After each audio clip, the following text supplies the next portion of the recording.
تجھے مجھے دیا جا رہا ہے، سب سے پہلے اس پہ عملداری کا حکم وہ صحابہ کو جو حکم تعظیم رسالت کا صدیق اکبر، فاروق اعظم، عثمان غنی، مولا علی کے، یہی حکم میرے نبی کی ازواج، یہی حکم سیدتنا عائشہ صدیقہ کا ہے، یہی حکم سیدہ زہرا پاک کے لیے، صحابہ ہوں یا اہل بیت سب کو خبردار کیا جا رہا ہے۔ فرمایا تعلق داری اپنی جگہ، نسبتیں اپنی جگہ، لیکن جب میرے نبی کریم رؤوف الرحیم نبی سے بات کرنے کا موقع ملے تو یہ میرا محبوب ہے، بات سنبھل کے کرنا، گستاخی تو دور کی بات ہے، بدتمیزی تو دور کی بات ہے۔ فرمایا جس نے آواز بھی اونچی کی نا اس کے عمل برباد۔ اب اس آیت کے پس منظر میں بخاری شریف میں حدیث موجود ہے، 3 اقوال ہیں سیدنا صدیق اور فاروق اعظم کی آپس کی گفتگو۔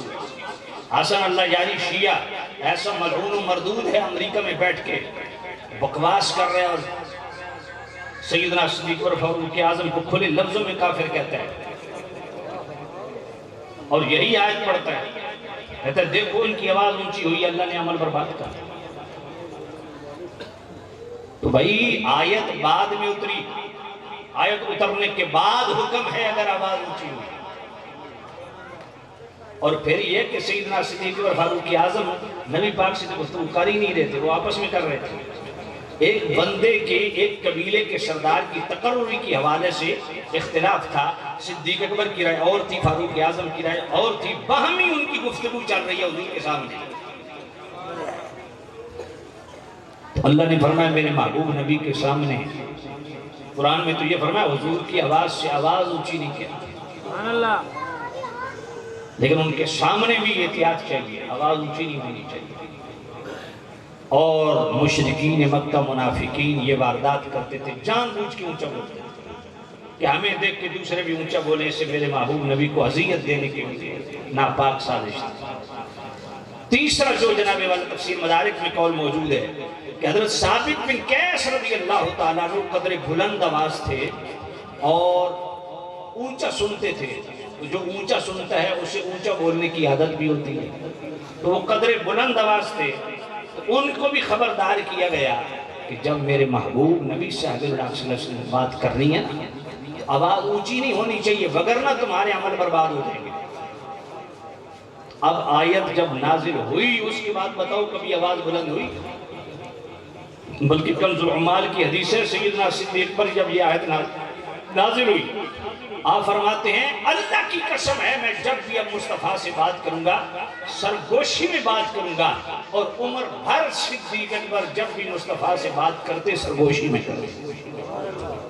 فاروق اعظم کا تو یہ حال تھا، جب بولتے اتنا دھیمے انداز میں بولتے، بعض اوقات حضور پوچھتے کہ عمر ذرا بلند آواز سے بتاؤ کیا کہے، اور ثابت بن قیس رضی اللہ تعالیٰ عنہ کا یہ حال ہو گیا، گھر چلے گئے، دروازہ بند کر دیا، نالا ازاری آہو فغاں رونا دھونا۔ میرے کریم رؤوف الرحیم نبی نے حضرت سعد بن عبادہ سے پوچھا، سعد تیرا پڑوسی، تیرا رشتہ دار ثابت بن قیس نہیں نظر آ رہا؟ یا نبی اللہ ان کو یہ گمان گزرا ہے کہ یہ آیت میرے حق میں نازل ہوئی، میرے تو عمل برباد ہو گئے۔ نبی پاک نے بلوایا، فرمایا میرے غلام تو دل سے میرا ادب کرتا ہے، انت عیش سعیدا وتموت شہیدا وتدخل الجنہ، فرمایا تو دل سے میرا ادب کرتا ہے، جہاں تیری زندگی بھی شہادت والی ہے، تیری موت بھی شہادت والی ہے، اور جنت تیرا انتظار کر رہی ہے۔ اس میں میرے کریم رؤوف الرحیم نبی صلی اللہ علیہ وسلم نے 3 جہان سوار دیے اور ایک پیغام ہے امت کے نام۔ آج جتنے غلام میرے نبی کے بیٹھے ہو، دل کے کان لگا کے سنو، میرے نبی نے فرمایا ہے میرے غلام تو دل سے میرا ادب کرتا ہے، انت عیش سعیدا وتموت شہیدا وتدخل الجنہ، فرمایا زندگی بھی شہادت والی، موت بھی شہادت والی، اور آخرت بھی شہادت والی، جنت میں داخل۔ تو پتہ چلا کہ سعادت والی زندگی دھن دولت سے نہیں گزرتی، سعادت والی زندگی بینک بیلنس سے نہیں گزرتی۔ ہم نے ان لوگوں کو بھی دیکھا ہے جن کو پتہ ہی نہیں کہ ہمارے پاس سرمایہ کتنا ہے، لیکن یقین جانیے گولیاں کھا کھا کے پھر بھی نیند نہیں آتی۔ ایسے لوگ نیند کی گولیاں کھاتے ہیں، نیند نہیں آتی، اور اتنی مرضیں اکٹھی ہیں، اتنی احتیاطیں کرتے ہیں کہ اللہ کی نعمتوں سے معروف ہے۔ تو دھن دولت سے، بینک بیلنس سے سعادت نہیں ملتی، سعادت دائمی سعادت نصیب ہوتی ہے میرے محبوب نبی کے ادب سے۔ سعادت والی زندگی کہ ایمان کی سلامتی نصیب ہوتی ہے، ہدایت کا جوہر نصیب ہوتا ہے، دیانت، حیا، غیرت، شرم کا جوہر نصیب ہوتا ہے، ایمان کی علاوت و حقیقت نصیب ہوتی ہے، یہ مراد ہے سعادت کی۔ تو پتہ چلا جو دل سے میرے نبی کا ادب کرے، دل سے میرے نبی کی تعظیم و تکریم کرے، اللہ تعالیٰ اس کو سعادت والی زندگی نصیب فرماتا ہے۔ وَتَمُوتَ شَهِيدًا، اور موت بھی اس کی سعادت والی ہوتی ہے، موت بھی اس کی سعادت والی ہوتی ہے۔ حضرت ثابت بن قیس رضی اللہ تعالیٰ عنہ، میرے محبوب نبی نے پہلے بتا دیا وَتَمُوتَ شَهِيدًا، پتہ نہیں غیب کے سینگ ہوتے ہوں گے، ابھی شہید ہوئے نہیں، حضور نے فرمایا وَتَمُوتَ شَهِيدًا۔ اللہ تعالیٰ تمہیں شہادت کی سعادت سے بہرواز ہے۔ ویسے تو بخاری شریف کے اندر حدیث نہیں ہے، حضور احد پہاڑ پہ تشریف لے گئے تو احد پہاڑ نے جھومنا شروع کر دیا، حضور نے پاؤں کی ٹھوکر ماری، فرمایا اُسْبُتْ اُحُدُ وَمَا عَلَيْكَ إِلَّا نَبِيٌّ وَصِدِّيقٌ أَوْ شَهِيدًا۔ احد تجھے نہیں پتا تجھ پہ نبی اور ایک صدیق اور دو شہید چل رہے ہیں، ابھی شہید ہوئے نہیں، پہلے بتا دیا، پتہ نہیں غیب کیا چیز ہوتا ہے۔ سبحان اللہ۔ فرمایا میرے غلام تیری زندگی بھی سعادت والی ہے، تیری موت بھی شہادت والی ہے، اور میرے نبی نے پہلے بتایا شہادت ہوئی یا نہیں ہوئی۔ حافظ ابن کثیر کی استاد ہیں حافظ ابن قیم، ابن تیمیہ کے شاگرد ہیں حافظ ابن قیم، تمام دیوبندی حضرات بھی، تمام غیر مقلد وہابی حضرات بھی ان کو اپنا امام مانتے ہیں حافظ ابن قیم۔ ان کی کتاب الروح پڑھو، حافظ ابن کثیر کے استاد ہیں، کوئی عام بندہ نہیں ہے۔ کتاب الروح کے اندر وہ لکھتے ہیں کہ جنگ یمامہ میں ثابت بن قیس شہید ہوئے۔ اب ذرا توجہ کرنا، جب شہید، ایک خاص بات ہے، جب شہید ہو چکے تو انہوں نے قیمتی زرہ پہنی ہوئی تھی، ایک شخص نے وہ زرہ اتاری اور اپنے پاس رکھ لیا۔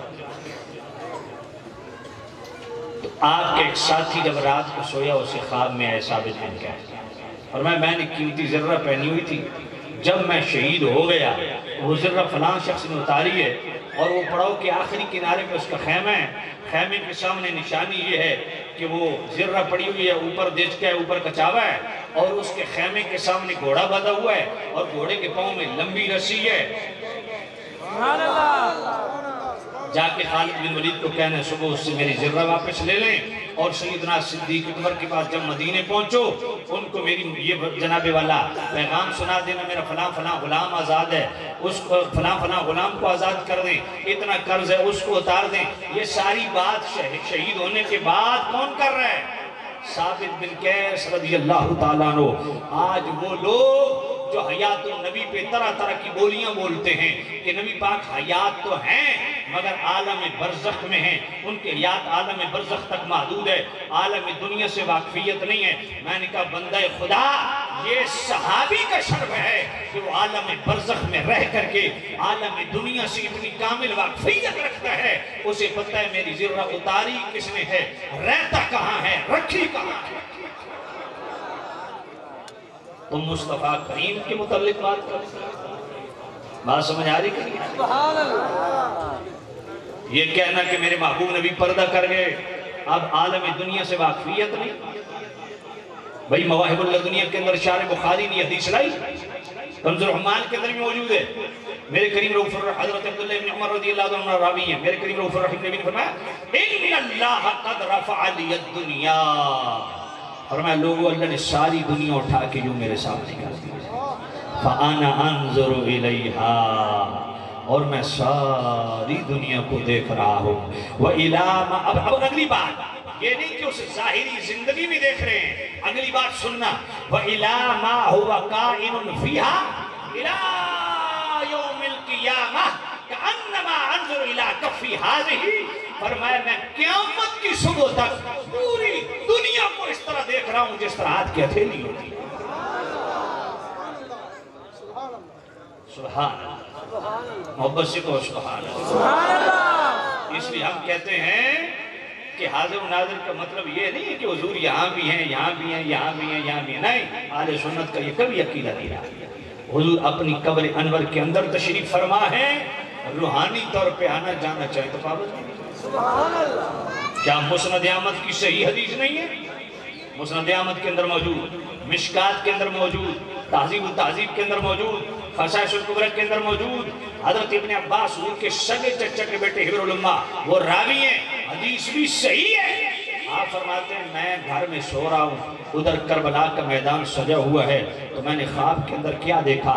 اشعث اغبر بیدہ قارورۃ فیہا دم فقلت بأبی انت وأمی ما ھذا قال ھذا دم الحسین واصحابی ولم ازل التقطہ منذ اليوم. فرمایا میں نے خواب کے اندر دیکھا حضور خود کربلا میں موجود ہیں، حضور کے ہاتھ میں ایک شیشی ہے، اس میں خون ہے. میں نے پوچھا یا نبی اللہ خون کس کا ہے؟ فرمایا حسین اور اس کے ساتھیوں کا ہے. وَلَمْ أَزَلْ أَلْتَقِطُهُ مُنْذَ الْيَوْمِ، اور میں یہ صبح سے خون اکٹھا کر رہا ہوں. ضمناً میں جامع الترمذی کی حدیث وہ بھی ساتھ ایڈ کر دیتا ہوں. اس کی آخری الفاظ یہ ہیں شہدت قتل الحسین آنفا، میں حسین کے بھی قتل گاہ سے ہو کے آ رہا ہوں. جو ام المؤمنین ام سلمہ راوی ہیں. اب دونوں صحیح حدیث ہیں، جامع الترمذی والی بھی، مسند احمد والی بھی. مسند احمد کے آخری لفظ کیا ہے؟ وَلَمْ أَزَلْ أَلْتَقِطْهُ مُنْذَ الْيَوْمِ، اور جامع الترمذی کے آخری لفظ کیا ہے؟ شہدت قتل الحسین آنفا. تین مسئلے دو صحیح حدیثوں سے ثابت ہو گئے. حیات النبی کا مسئلہ بھی ثابت ہو گیا، علم غیب کا مسئلہ بھی ثابت ہو گیا، حاضر و ناظر کا مسئلہ. بھئی حضور حیات تھے تبھی کربلا میں تشریف لے گئے، علم تھا تبھی کربلا میں تشریف لے گئے، اور حاضر و ناظر وہی صورت ہیں کہ ہیں تو قبر انور کے اندر جسم اطہر کے ساتھ، مگر روحانی طور پہ کسی محفل میں آنا جانا چاہے تو پابندی بھی کوئی نہیں ہے. سبحان اللہ، سبحان اللہ. بات پلے پڑی گئی. سبحان اللہ. اللہ محبت سے کہیے سبحان اللہ. اللہ. تو میں عرض کر رہا تھا یہ ہے میرے محبوب نبی صلی اللہ علیہ وسلم کی بے مثل حیات. فرمایا آواز کو جو پست کر لے، فرمایا اگر آواز اونچی ہو گئی انتحبتا عمل برباد، آواز اونچی نہیں ہونی چاہیے. اور صحابہ جب یہ آیت نازل ہوئی، صحابہ کا یہ انداز تھا، کتاب الشفا شریف پڑھیں کأنما علی رؤوسہم الطیر، صحابہ اس انداز سے جامد و ساکت وہ کر کے بیٹھتے تھے جیسے کسی کے سر پہ پرندہ بیٹھا ہو نا، تو اس لطف میں، اس دھن میں رہے، آواز اونچی نہ کرے کہ یہ پرندہ بیٹھا رہے. اور جن کے سروں کے طائر عشق بیٹھا ہو، ان صحابہ کا انداز کیا ہوگا؟ فرمایا یوں سر جھکا کے جسم کو بھی جنبش نہیں دیتے تھے، بلند آواز سے بولنا دور کی بات. اس لیے میرے اعلیٰ حضرت نے فرمایا تیرے آگے جو ہیں دبے نچے ہو سغائے عرب کے بڑے بڑے، تیری آگے جو ہیں دبے نچے ہو سغائے عرب کے بڑے بڑے، نہ جانے میں زبان نہیں بلکہ جسم میں جان نہیں. میں نثار تیری کلام پر ملی تو کسی کو زبان نہیں، میں نثار تیرے کلام پر ملی ہوں، تو کسی کو زبان نہیں، وہ سخن ہے جسی میں سخن ہو، وہ بیان ہے جسے کا بیان نہیں۔ تیرے آگے یوں ہیں طبیلچے فصحا عرب کے بڑے بڑے، نہ جانے منہ میں زبان نہیں بلکہ جسم میں جان ہے۔ زبان چلانا تو دور کی بات ہے، وہاں جسم کو بھی جنبش نہیں دی جاتی، اتنا ادب ہے۔ ایک اور اینگل سے اسی آیت پہ میں تھوڑا ایک پوائنٹ بیان کرنا چاہتا ہوں۔ کچھ حضرات کہتے ہیں کہ دیکھیں جناب، قرآن میں ہے اللہ فرماتا ہے اگر آواز اونچی ہوگی عمل برباد، معنی کا بالکل ہے۔ تو آپ سنی بریلویوں کے تو عمل باقی نہیں رہے، کیوں؟ کہا تم حضور کو حاضر ناظر جانتے ہو؟ کہا بالکل عقیدہ ہے۔ کہا پھر تو اونچی نعتیں پڑھتے ہو، اتنے نعرے لگاتے ہو، تمہارے تو عمل برباد ہو گئے۔ یا تو حضور کو حاضر ناظر میں کہو، یا پھر اپنا منہ بند رکھو، اونچے نعرے نہیں لگانے، اونچی نعت نہیں پڑھنی، نہیں تو عمل برباد ہو جائیں گے۔ میں نے کہا حاضر ناظر کا عقیدہ ہمارا ہے تو ہم سے پوچھو نا کہ حاضر ناظر کی تعریف کیا ہے۔ بات پہلے بڑی گئی، میں نے پہلے عرض کیا ہمارا ہرگز یہ عقیدہ نہیں کہ حضور یہاں بھی یہاں بھی یہاں بھی یہاں۔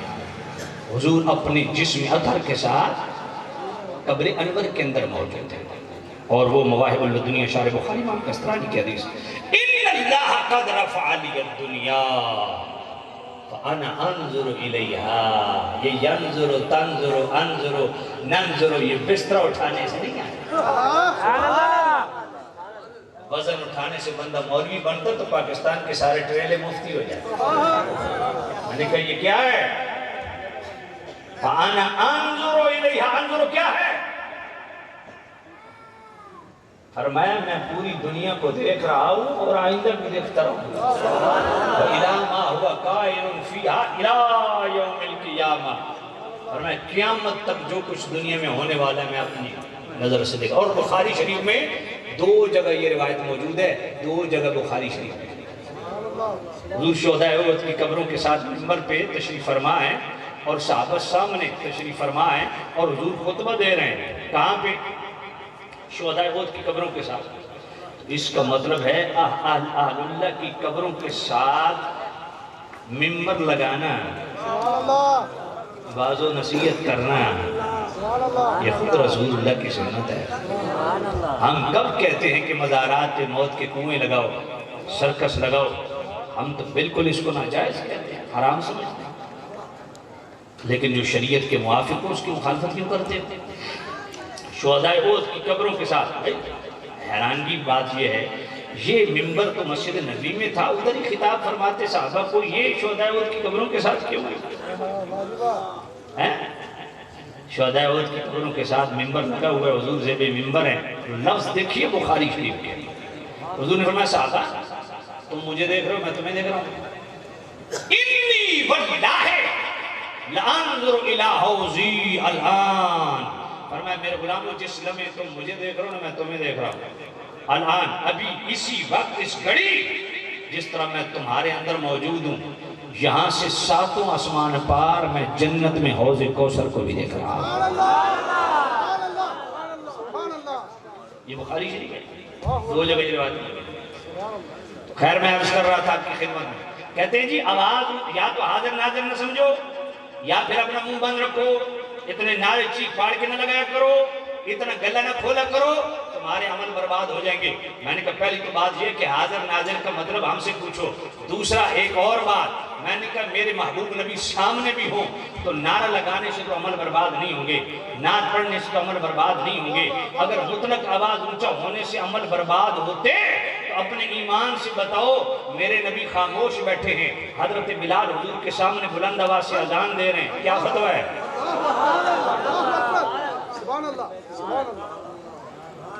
بھئی حضرت حسان، یہ جو میں نے ابتدا میں عربی میں نعت پڑھی، حضرت حسان کا کلام پڑھا ہے، میرے محبوب نبی سامنے بیٹھے ہیں، حضرت حسان حضور کی نعت پڑھ رہے ہیں، کیا عمل اور بات ہوں گے؟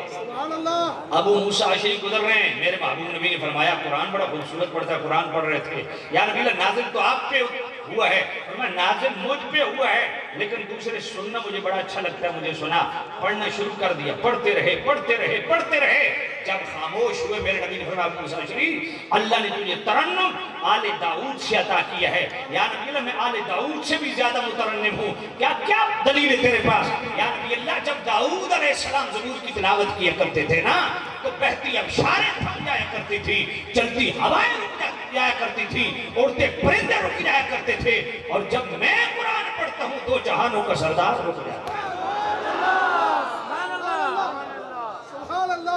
اب بتاؤ ابو موسیٰ اشعری کے عمل برباد ہوں گے یا نہیں ہوں گے؟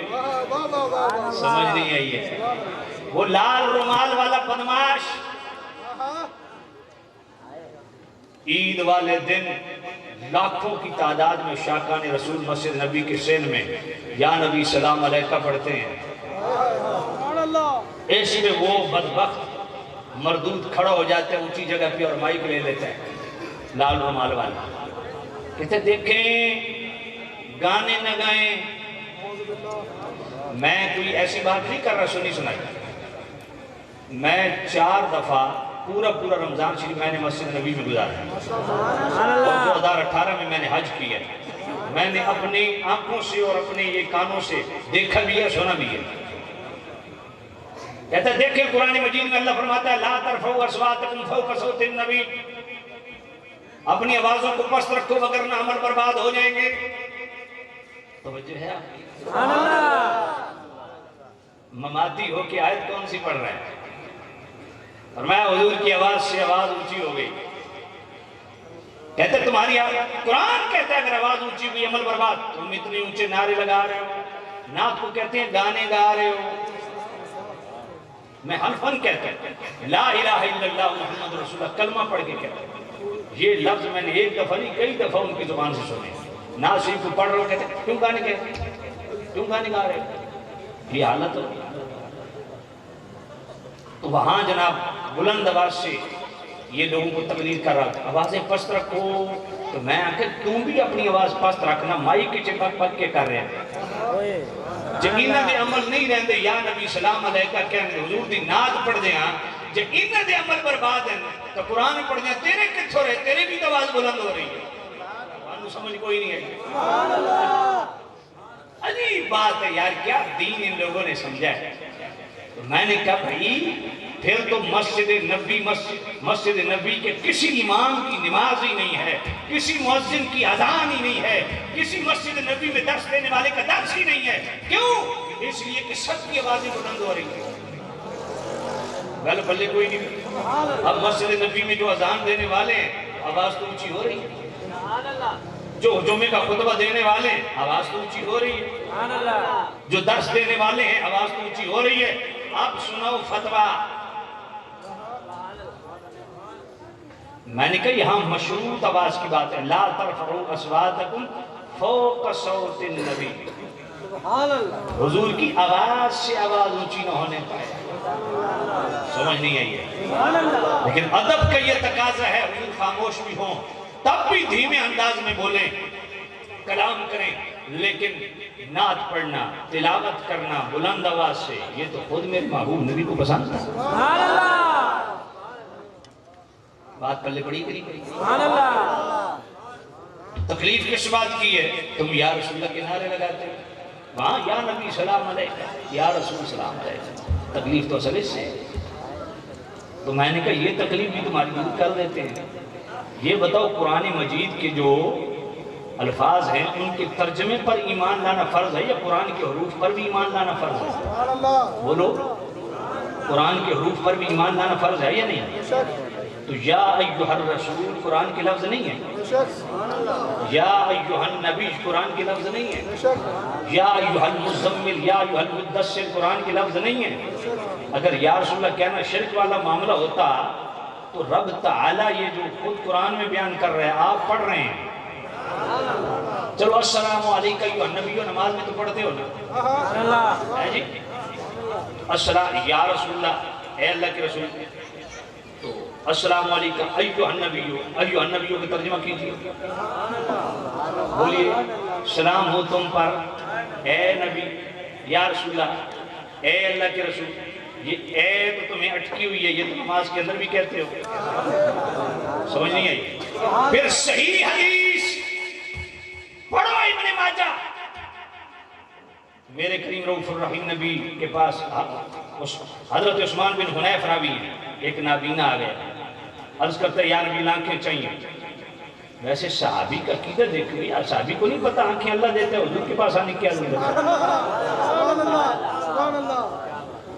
تو میرے محبوب نبی نے دعا سکھائی، اور دعا بھی کیا ہے خدا کی، اللہم انی اسألوکا، حضور نے فرمایا 2 رکعت نفل پڑھ، اس کے بعد یہ دعا میں اللہم انی اسألوکا، اے اللہ میں تیری بارگاہ میں سوال کرتا ہوں، اتوجہ الیکا، میں تیری بارگاہ میں متوجہ ہوں، بے محمد النبی الرحمہ، محمد رسول اللہ کے وسیلے سے، یا محمد